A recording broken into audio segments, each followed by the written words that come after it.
கரூர் மாவட்டம் கிருஷ்ணராயபுரம் ஐயர்மலை பக்கத்துல இருக்கக்கூடிய சிவாயம் வடக்கு வில்லேஜ்ல ஒரு குவாரி இருக்கு. இந்த குவாரி சர்வே நம்பர் 2/2.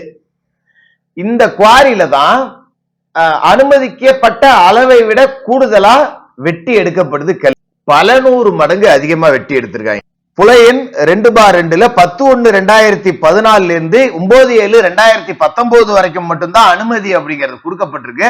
2019 இது முடிஞ்சிருச்சு. அதன் பிறகு அங்க வேலை செய்யாம இருந்து திமுக ஆட்சி வந்த பிறகு திமுக சட்டமன்ற உறுப்பினர் அப்படிங்கிறதால இஷ்டத்துக்கு நாம என்ன வேணாலும் பண்ணலாம் அப்படிங்கிற நிலைமையில விட்டு ஆட்டி இருக்காங்க. பூமாதேவியின் மார்பை அறுக்கக்கூடிய வேலையை இந்த எம்எல்ஏவோட ஆட்கள் செஞ்சிருக்காங்க.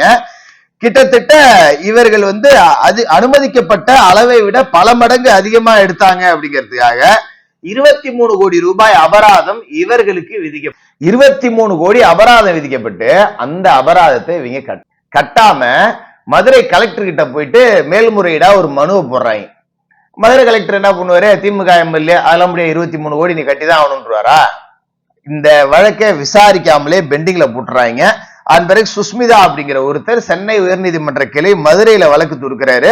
இதுல மாசு கட்டுப்பாட்டு வாரியம், தேசிய பசுமை தீர்ப்பாயம், தமிழ்நாடு மின்சார வாரியம் இது எல்லாத்தையுமே அழைச்சி ஒரு குழு மாதிரி அமைச்சு விசாரணை செஞ்சு இந்த குவாரியில் பயன்படுத்தப்பட்ட மின்சாரத்தோட அளவீட்டு கணக்கு கொடுங்க. இவ்வளோ மின்சாரம் கன்சியூம் பண்ணிருக்காங்க அப்படின்னா இவ்வளவு மின்சாரம் கன்சியூம் பண்ணதை வச்சு இவங்க இவ்வளவு தூரம் வெட்டி எடுத்திருக்கலாம் அப்படிங்கிறத ஒரு கன்க்ளூஷனுக்கு வர முடியும். ஒரு கணக்கெடுப்பு அப்படிங்கிறத நடத்திட முடியும். அதை செய்யணும் அப்படின்னு சொல்லிட்டு அதன் பிறகு இவர்கள் மீதான அந்த வழக்கு அப்படிங்கிறது கிடப்பிலேயே கிடக்கு. அதுக்கப்புறம் பாத்தீங்கன்னா புலையன் 8/2A 8/2B 10/2B இந்த இடங்கள் எல்லாம் பாத்தீங்கன்னா கிரைய வாங்கியிருக்காங்க. இது எல்லாமே தனியாருக்கு சொந்தமான இடம்.